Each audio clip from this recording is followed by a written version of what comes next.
All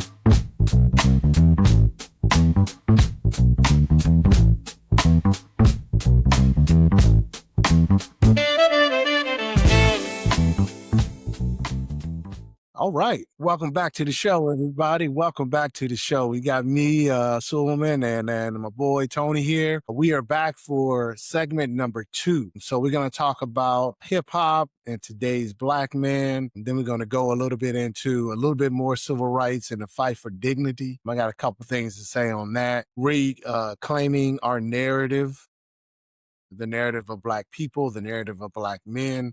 And then we're going to talk a little bit about healing, leading, and becoming. Really, really good show, man. Looking forward to the conversation. I've been talking to Tony a little bit about, we've been getting some comments, and I want everybody to know we really, really appreciate the comments, man. No shade on our part here. We don't feel like we're experts and we're doing everything right. We want to know what we can do to make it better. We want really hard-hitting conversations. The expectation is not that everybody agrees with us. The expectation is that people are talking about it and that we're getting better as a community. So keep the comments coming, keep the recommendations coming. We appreciate y'all. And Tony, let's go ahead and get going. Okay, let's hit it. Yeah, like Suleiman said, this is the second segment of the evolution of the black man from slavery till today. Suleiman hit some good points last week, and we're gonna try to do the same this week and everything. Don't forget to like and subscribe to the Gents Making Sense on YouTube. Suleiman gonna give you some more stuff at the end, where to find us at and everything, and we'll talk about that. But let's get right into it. We left off at the civil rights movement, but we still got a lot to talk about in the civil rights movement, because during that period of time, we had what we would call the great man theory. We had MLK Jr., we had Malcolm X, we had Medgar Evers, we had the Black Panthers, we had Muhammad Ali.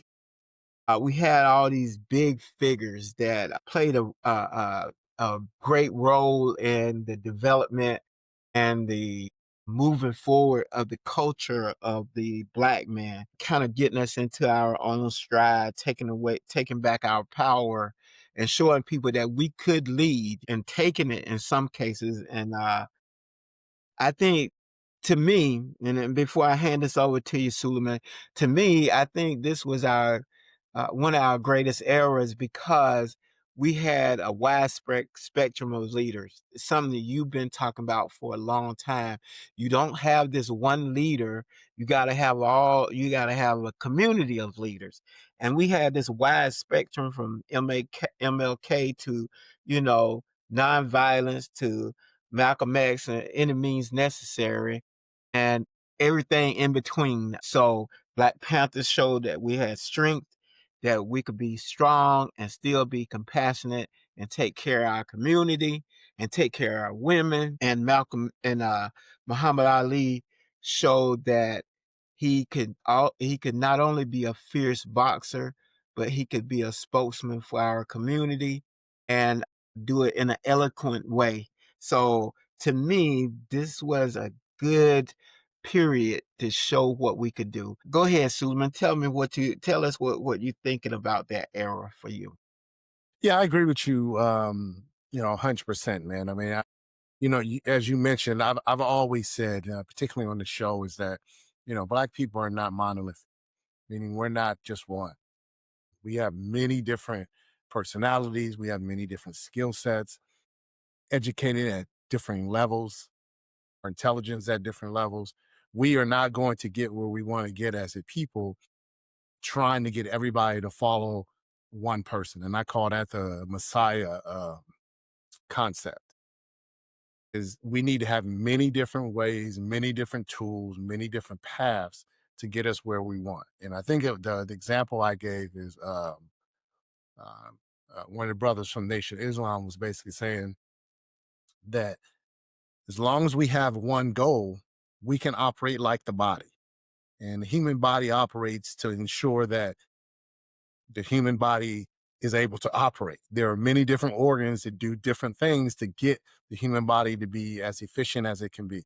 And we can do that as a community, meaning that we can have one goal, but we can have different organizations that are different organs that are doing different things to get us to that goal. I don't have to agree with everything that organ A is doing to get us to where we need to be as far as our goal is. What we need to agree on is what that goal is. And as long as we have an understanding of what the ultimate goal is, how we get there and what groups do what to get us there is not irrelevant, but it's less important than the ultimate goal. So I'm willing to work with anybody. I'm willing to talk to anybody in our community that is trying to get us to the goal that we want to get to. How we get there is important, but getting together and setting that goal as a group is more important than how we get there at the very beginning. Yeah, yeah, I agree. And we'll get into this a little bit more when we go move a little further in the segment. But I think in today's men and just the black community, it seems like we're looking for this one savior that to come along and kind of save us. Some of us wanted to be Barack Obama, some of us wanted other people, but I think we as a people are going to have to come to the realization that nobody's going to save us. We have to save ourselves. And it's got to be a collective group of people that do it. And we got to do it in different ways. For example, Target today, their CEO had to step down. Target is struggling mightily since the boycott and everything. It's not fast, it's not instant gratification, but you can see the fruits of boycotting. You can see what's happening to look at McDonald's. We did a little boycott on McDonald's. McDonald's is struggling a little bit now. They're having to change their menu and try to get more value meals. Some of it is the economy, but a lot of it is because people decide to stay away and not go to these places that weren't looking into diversity and everything. So that's why MLK during the civil rights made famous with the bus boycott. He brought that city and that state to its knees with a group of people agreeing on this is how we're gonna have to get to where we want to be, and they did it. And slowly and surely, I think we as a people are waking up and seeing that yeah, we're gonna have to stick together on this because Donald Trump is not joking. He is not joking. He's not messing around. Now, we talked about a lot of I just want to touch on we talked about a lot of individuals. I just want to touch on the Panthers a little bit. I'm going to say a few things about them in a minute, but can you expound on the Panthers a little bit from what you know, and what was the most the thing that stood out to you most about what they did and everything? Yeah, I mentioned a little bit last week when I talked about the education program and their food program. And again, like most things that have happened in this country from a Black community perspective, is forced us to do things like this, like starting an organization like the Black Panthers. It was for protection of Black people. I mean, law enforcement was essentially beating and abusing Black people at will without any court system or the legal system in this country doing the right thing. So they armed themselves and they walked around, and when law enforcement had someone pulled over, the Black Panthers came out and watched them. Kind of like what you see in the First Amendment auditors nowadays, where people get pulled over. They're just ensuring that people get treated fairly. That's what the Black Panthers did. They essentially said, "You're not going to murder us and with impunity and get away with it." They tried to set up an organization to teach young men and young women on what our community was about and what they should be doing as they're growing up. They worked with, some of the young brothers and sisters that were in the street to try to get them back into the fold of the Black community. So the Black Panthers, they wanted, the narrative is that they were militant. Yeah, they were militant. I mean, typically we have to be militant in order for us to get anything accomplished. But they had other programs within that organization that helped us and help Black people that don't get talked about very much because the narrative is to say they were bad, and they just want to go out and hurt people that weren't Black, and that is not true in any stretch of the imagination. Yeah, thanks for that. One other person I want to bring to the forefront that has taken a page out of MLK's book is Reverend William Barber from North Carolina. He talks prominently, he's an activist that talks prominently about poverty and social justice, not just Black people. He talks about poor people in general. And he is a fierce proponent of helping the least of us. He had the Moral Mondays movement where he focused on the limits of that didn't really focus on race. It just focused on a group of people that don't have the means to eat or have housing or whatever. And he said there's a myth about white poverty that it doesn't exist. White poverty do exist. And he's bringing that to the forefront. It's a Christian faith that is built on much like MLK also. And if you remember, last campaign that Martin Luther King worked on was for what was it? The sanitation workers in Memphis and everything. So Barbara had a campaign in 2018 called the Poor People Campaign that addressed poverty and inequalities in the United States for poor people of all colors. He also had Moral Mondays. This movement, which began in North Carolina, is known for its protests at the state capitol, focusing on issues like racial discrimination and attack on voting rights. These are all important things that people brought upon during the civil rights era, which once again is a continuation that's going into and is gradually moving into what we call the hip hop era, and then going on into today's era. Let's move on to what we want to address as the hip hop era. This is cultural dominance. It's listed as cultural dominance. Hip hop emerged as a voice of urban Black male experience, raw, poetic, and revolutionary. You know, there's a lot of people we can talk about coming out of that era. You know, uh, God, God, I got them written down. I got to come up with them. But go ahead. Can you name a few of those lyricists that came out of the hip hop era? Oh, shoot. Come on, man. We can talk about this all day. Absolutely. Yeah, yeah. I mean, we can go back to,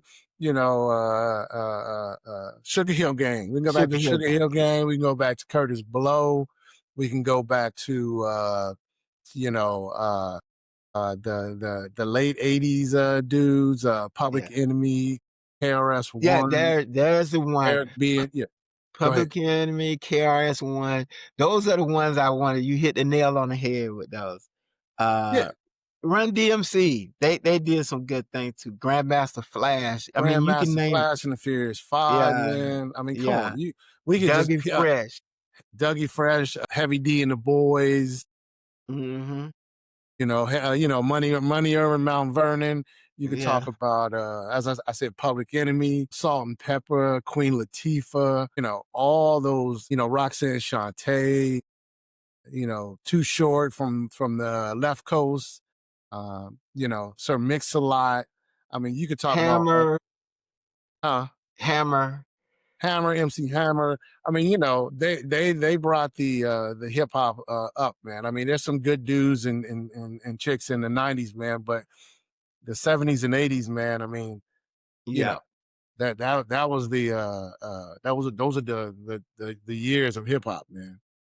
Yeah, the MCs and the DJs, starting with Rappers Delight and Sugar Hill Gang. Mm-hmm. Man, I marveled in the Rappers Delight. Oh yeah. I used to play that song. I was like, man, how these guys come up with this, man?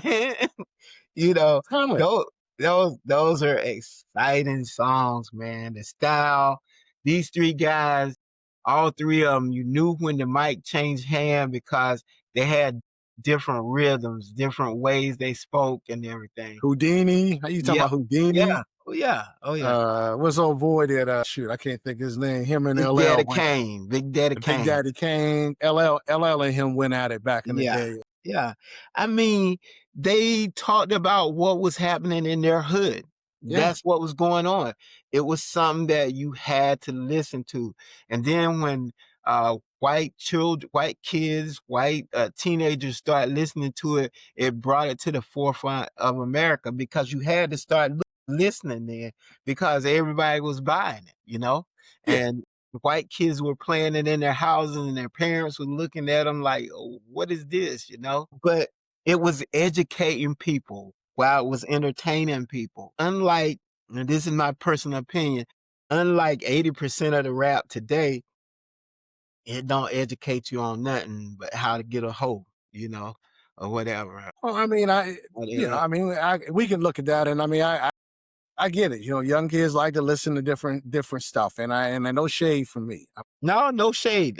Yeah, thanks for saying that. No shade from No, me. I mean, it is what it is. I'm not a huge fan of a lot of the music, the music style of today. I'm not a big fan of the language, but hey, I mean, it is what it is. You can pick and choose what you want to listen to, which is what I do. I pick and choose the songs I like There and you the go. songs that I don't like. There you go. Well, yeah, I mean, hip hop is in the culture of United States. I mean, it started in our culture, our community, but it is now across the spectrum for every young kid that's coming up.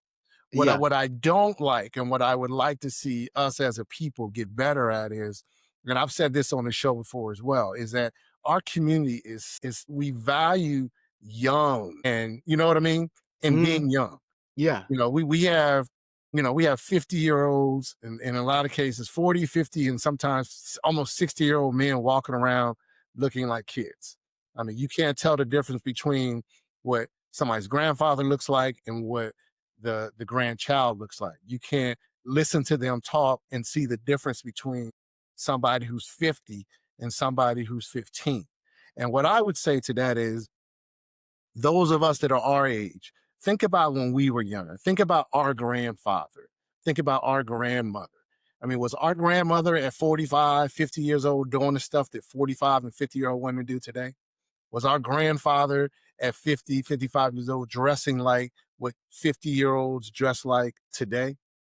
And it's part of our culture that everybody wants to be young. Everybody's so afraid of aging and becoming older, and you would think wiser because of your years on this planet. People don't want to do it. They want to be cool to their grandkids or cool to their children instead of being dad or grandpa or great grandpa to those kids and educating them in what they do. And I think that's part of our music culture, where you have, rappers are out here like, love LL, one of my favorite dudes. But I mean, LL's 50 some years old. What are you doing putting out another? Yeah, I mean, at some point, you gotta let it go and let the young guys come through and start the next generation and um, you know, be a father. I mean, Right. LL's a father, and Eric B and Rakim are fathers, and they're fathers, and some of these dudes are grandfathers. And Yeah. it's time to hang up the mic. A It's lot time of to my let it go, grandfathers. and let someone else get in there. So no, rap is part of our culture. It's brought a lot. I mean, you watch TV commercials; they're not selling anything without rap music. Yeah, And that's exactly. that's our culture. We should embrace the fact that major corporations are using our language, our music to sell their products. Yeah. And if we don't watch out, Donald Trump will try to erase it too. Right. Right. With his we Yeah. got his big So eraser. Let me go back and say this so that we won't forget Queen Latifah. Queen Latifah introduced a woman's point of view in rap. To me, she did. I know there were others, but on a wide scale, she was the one that introduced a woman's point of view. And like I said, those songs that she had really said something. The songs that the other groups had that we named, NWA, and then you had Ice Cube and Eazy-E and all them, what was it? Fuck the Police and everything. You yeah, yeah. know, that those songs were iconic. Back in the day, they was like, how can you do it? And then all of a sudden, they start listening to what they were actually saying, and it became iconic. They were saying what police officers were doing to them every day. You Oh know, yeah. every day. So it was a way of telling history in a rhythmatic way. They were telling Yeah. they Yeah. were being historians and stuff. Oh yeah. The West Coast rappers were talking about police brutality for years. Mm-hmm. I mean, East Coast rappers were saying it too, but the West Coast rappers came out and they were talking about police brutality and how the Mm-hmm. LAPD was a gang and how they were, abusing, black kids in Compton and Watts and Inglewood and places like that. They said that from the very beginning. We should give them credit for that because they put that Yeah. out there. It was raw and it was very aggressive language wise. Mm. And, it was hard to hear, but it was something that was true. Yep, you're right. We can't overlook that era and that cultural dominance and everything. Um, then we start getting with that came wealth and black male entrepreneurs, athletes start making more money, scholars start being recognized more. You got black professors that went to Harvard, Yale, and all the Ivy League schools, and they start teaching there also. So we start coming into our own, and during that same period of time, the early 2000s, you got the election of Barack Obama, and we thought we had arrived and everything. So even back then, I did a paper that I did a paper back in 2019 that said that we were in the uh post racism era. That we can really discount that now for sure. We're not in the post racism era. I don't know what you want to call this era except for the Orange Man era. No, I mean we can call it what we've always called it in this country. And I mean, I said this at our last podcast is that every time there's significant progress when African Americans in the United States, there's always a backlash, and that's exactly what happened with President Obama. I mean, President Obama was probably the smartest, most educated president in the history of this country. He had to be that in order for people, generally speaking, to see him as somebody who could lead our country. He had no drama during the 8 years he was in office, no major Right, wars that were started because of his incompetence. right, Um, you know, he did a very good job as a president. I mean, that's what a president's supposed to do. A president's not supposed to be out there every day and seeing him on the news and hearing him on the news. The president should be out doing his job, getting the people that work for him, making sure that American lives are easier. And he did that. But because he did that and he did it in such a way that made the majority of us proud, the people who didn't want that to happen, here comes the backlash. So since he's been president, we've brought in President Trump, who is one of the probably the least qualified president in the history of our country, right? He's the most outrageous is in reference to racism and prejudice that goes on in this country. And he ends up being president twice. That's the yeah. backlash. That's the You know, backlash. right. You had Hillary Clinton, who ran against him the first time, who was the most qualified female candidate in the history of our country. I mean, this woman was not only the first lady of a president, she was also the Secretary of State. She was also a senator from the largest state, the second largest state population wise in the country, New York, and has done 500 other things outside of being educated at the Ivy League school, and she lost. And then the second time, you have probably the second most qualified woman in the history of the United States, and Kamala Harris, who was the uh, attorney general, the district attorney for one of the largest cities in San Francisco in the country, the attorney general from the largest state in the union, senator from the largest state in the union, and she lost again.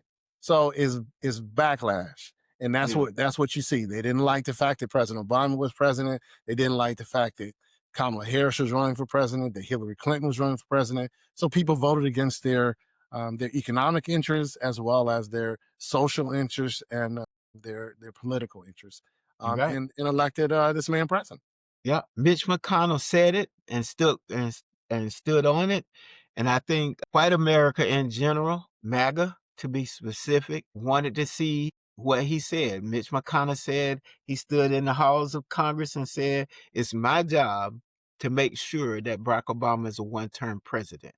And then when he won again, it really ignited the MAGA crowd. So how can a black man win not only once, but twice in America? We gonna do everything that we can to make sure this never happens again. We'll start rigging votes. We'll start making it harder for minorities and African Americans to vote. We'll start doing everything. We're gonna start packing the Supreme Court. We'll start packing the district courts and everything. We're gonna do everything we can to make sure that it's not an easy task for another minority president, be it black, Hispanic, or a woman, to become president. They want to make sure it never happens again. They're not even going to let a Republican woman become president. They're not even going to let a Hispanic Republican candidate become president. They want every president from now on out to be a pure white president. And that's my opinion. And nobody can tell me anything different right now. Yeah, I mean, I think part of that is I think it is some of that, but I also think it's, when human beings are weak mentally. I mean, extremely weak mentally. One of the things that people tend to allow themselves to be driven by is money. And there are a lot of people in levels of our government and levels of our corporate America, who are led by money. And if they are allowed to get money, if they are allowed to continually garner it and get it, they're going to make decisions that are unethical, illegal in a lot of situations, so that they can get the money. I mean, you see it now. I mean, you look at all the big corporations who fell in line when this president became president, and all these organizations that the DEI had nothing to do. They didn't lose any money because of DEI. They didn't lose any talent because of DEI. But because this president said, either you do it or I'm going to take your money away from you, these corporations fell in line. And that is what I think our community needs to recognize. I'm not calling for anybody to be boycotted. All I'm saying too is you need to be careful where you spend your dollars. Right. And you need to understand that when you're putting your dollar into this corporation or into this business, you need to understand what that business, who they support and who they give their political money to. And when you go in and buy a piece of gum, or you go in and buy a TV, or you go and buy a bed, understand that a portion of that money that you're giving, you're essentially giving it to these corporations, who are then going to take your money and go and give it to somebody who is going to take your vote away, who is going to take your right to be a citizen away, who is going to allow for law enforcement to abuse you and not get charged. These are the companies that are doing that. The company that delivers that to your house every single day, that you can go online and 30 minutes later, 13 hours later, is sitting on your porch. That corporation was sitting right behind this man when he was elected president. You need to keep in mind what that tells you, what he and his organization thinks of you. So just be careful where you spend your money. That's all I would say to people. Yep, that's what we got to do. So we get a little stronger politically, and more athletes, more business leaders are becoming millionaires. We even get a couple of billionaires during this period of time. So monetarily, we're getting stronger also, which brings us to present day, 2010 to the present day, roughly 2010 to the present day, seeing how we're moving forward. And this period of time is listed as legacy, healing, and reclamation. Brought about Black Lives Matter, brought about mental health and masculinity. Black Lives Matter was founded because of violence against black men. Black men getting beaten up by police.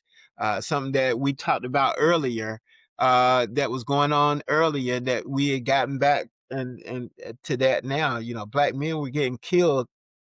It seemed like to me, once every 2 or 3 months, a black man was getting killed or pulled over or beaten by a cop. Black Lives Matter spawned from that, and it wasn't just a done in the United States. There was a global response on Black Lives Matter. people had to deal with it because they put it right in their face and everything. I'm gonna go through these and then you can go back and expound on the ones you want to. Okay. Mental health and masculinity. Masculinity and mental health in the Black community sometimes don't go together. If you don't need to go see no doctor, you don't need to go see a therapist about this. You just need to get yourself together. Buckle up, get yourself tight, you know. That's what you were told to do. But now it's not a big deal to go seek mental health, take care of your mental health. Emotional awareness from Black men. They you don't have to fear being into your emotions sometimes.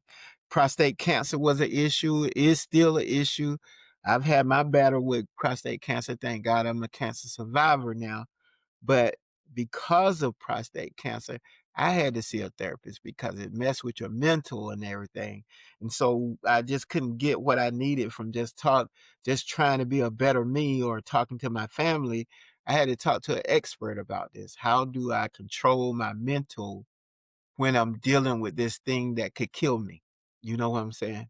So it's a deep thing to kind of, when in the past everybody in your family looked down on going to mental health, getting help for your mental health, when you now are saying, I can't do this alone, you know. Yeah, my pastor can tell me how to pray and do all this, but who's gonna show me how to get through the day and get through the next couple of weeks dealing with this big thing on my mind every day. That became a part of our everyday life, sort of kind of. We had legacy building. We had people that started being big in tech industry, start being big in other business, politics, arts, activism. It started to come back around where we had a multitude of people that were being successful and showing our kids that were different ways to consider yourself a success. So it started to come around. And then to me, the election of Donald Trump has put had a air brakes on what we're doing. So I know that's a lot, and I put a lot out there, but see if you can go back and expound on some of that for us, Suleiman. Yeah, I wrote it down. So, first, we talked about the mental health and masculinity, and I mentioned, the masculinity in our previous shows, specifically in reference to Black men leading their families. And I don't, I'm not one to just say, hey, this is the man doing something to us. I think this is something that has been happening in not just our community, but society for 30, 40, 50 years. And that is, you don't see that male figure on TV. And, what do you see in our sitcoms? You see either a husband that's a buffoon, doesn't know how to do anything, is a clown, or he's a weak man in his own family. You don't see, the Bill Cosbys anymore. You don't see Sanford and Son. You don't see Good Times.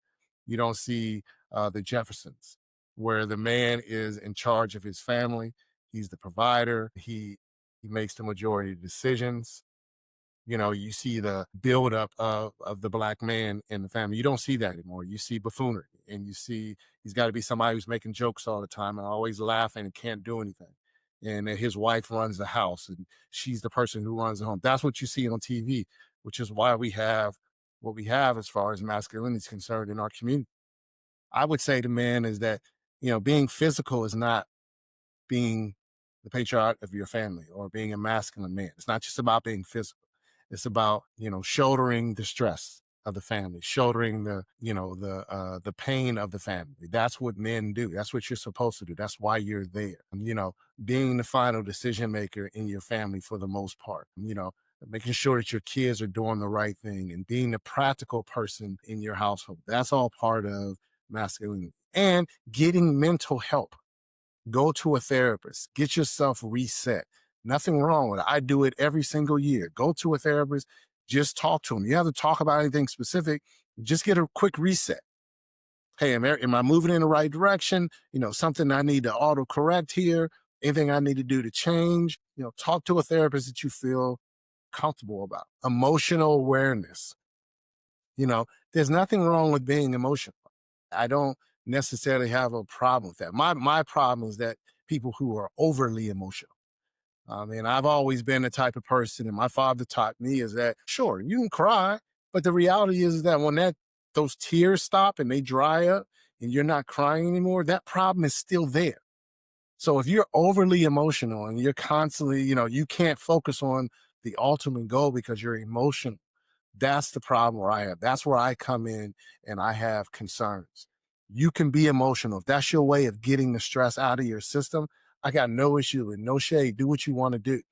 But men still have to deal with what's out there. We still have to go and accomplish what we need to accomplish. Emotion or not, we're men. We don't get the opportunity to go sit in the house, cry, and then the problem goes away. No, you have to go take care of the problem. Now, Yeah. historically speaking, why don't Black men want to take care of their mental health or take care of their emotional awareness? Partly because what has happened to Black people historically when we've gone to doctors, when we've gone to hospitals, when we went to see people, we haven't been treated correctly. We haven't been treated fairly. So there's still that stigma. And a lot of our grandparents and even our parents, our age, our parents, who didn't trust doctors, they didn't share their reflection, didn't trust hospitals. So we got to break that chain and get our people to recognize that you can find a good therapist to walk you through some of the things that you're going through so that you have a better. And then the last piece, you talked about legacy building. This is very important to me because there's not a specific way that you need to help build a legacy. I hear a lot of people talking about, I want to build generational wealth and legacy financially. Well, there's 3 or 4 parts that come before that on generational wealth. If you want generational wealth, in order to provide generational wealth to somebody, there's got to be somebody that you're providing it to, right? Which means that we have to have families, mother, father, husband, wife, children. That's who you provide generational wealth to. You can't be talking about, I want to provide generational wealth to somebody when you're single and you don't have a family because Hmm. all you're doing is just pushing what you've done into the next generation as opposed to teaching them that we should have families so that families can build generational wealth to move it to the next generation. Your legacy is determined by you. You make that legacy. It could be the way you speak to people. It could be your appearance. It could be what you've accomplished at your job. It could be what you are to your community. That's all legacy. There are people that in my community, I'm 55 years old. There are people in my community that I can still remember today that had a huge influence on my life and what I did. Some of them were parents going upside my head when I did something wrong. But the majority of the time it was watching my friends' parents get up and go to school, go to work every day, watching them come home and cook for their kids. Ensuring that they were in the house before the street light came on, ensuring that they were doing their homework, things like that. That's a legacy building there as well. That's foundation that as you get older, you can start to look at it and say, you know what? I want to be like Mr. Brown was, or I want to be like Miss Wilson was, or I want to be like Mr. Taylor was. That's a legacy as well. And I think that our people need to think about that too. Sorry, I got a Good. little long winded there. No, no, good job. That's good job. That brings us up, bring us around. It brings the whole thing around. Everything that we've been talking about is a part of the Black man's legacy. And as a Black man individually, you have to do the same thing in your family, just like you said. You got to build a legacy, and you can't build a legacy if you don't have a family. So, so we got to bring back the importance of a family unit, matriarch and patriarch. We got to bring that around. So that's important, and I think that sews up this show real well. I'm gonna end my part of the show, and then I'll hand it over to you with a poem at the end of it is describing the Black man. He is not what they feared. He is what they forgot. A healer, a builder, a dreamer.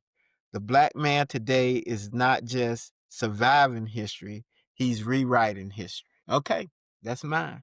What you got? That's awesome, man. I appreciate it. I don't Yeah. have much to add to that. I said earlier before we went on, in the back room, was that I wanted to follow up what I was talking about last week. And, the thing that I was talking about was, that this concept and this narrative that's pushed by people who don't have our best interests in mind is that, when people come to this country and, you know, they work their way up and they do this and black men are here and black men don't do anything. And as I said, and I'll say it again, is that I'll have this discussion when anybody wants to have this discussion. Is we need to compare apples to apples and oranges to oranges. The majority of people that come to this country, into the United States, because they want to come to the United States, are not poor, nor are they not educated. This is not the 1900s.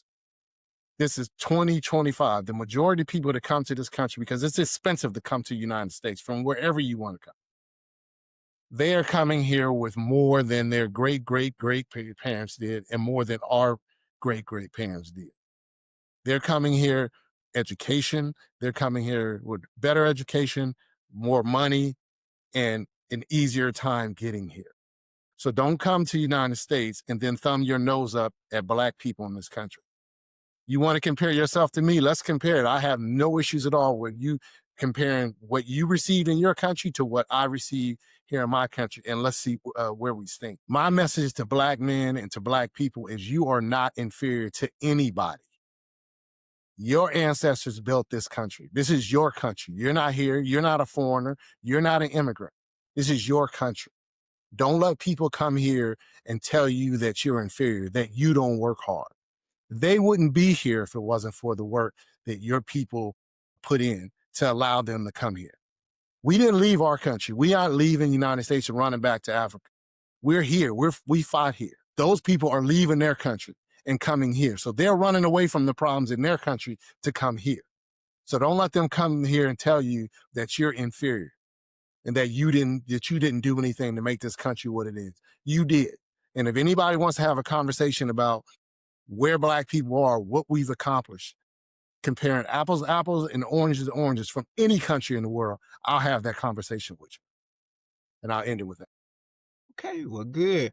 I'm glad you put that out there and everything. Just look at some of our socials and stuff that are coming up on the screen here to show you where you can find us. Spoutable. Then you got Gents Making Sense on YouTube. And what else we got, Suleiman? Yeah, so as we told you guys, a couple months ago, we don't do the X thing anymore. We're at Spoutable. You can get all of our content. We put it up a couple days after our show.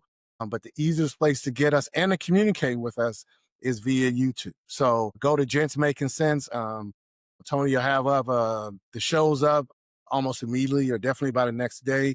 Comment on it. Tell us what we're doing right. Tell us what we're doing wrong. We just want to have a conversation amongst our community and keep it moving. So, yeah, that's where you can find us. Last thing is we got merchandise coming, y'all. We got merchandise coming. This is our hat. We'll have it for sale soon. This is a prototype. It's gonna look better than this, but hey, this is it. What we got right now is a prototype.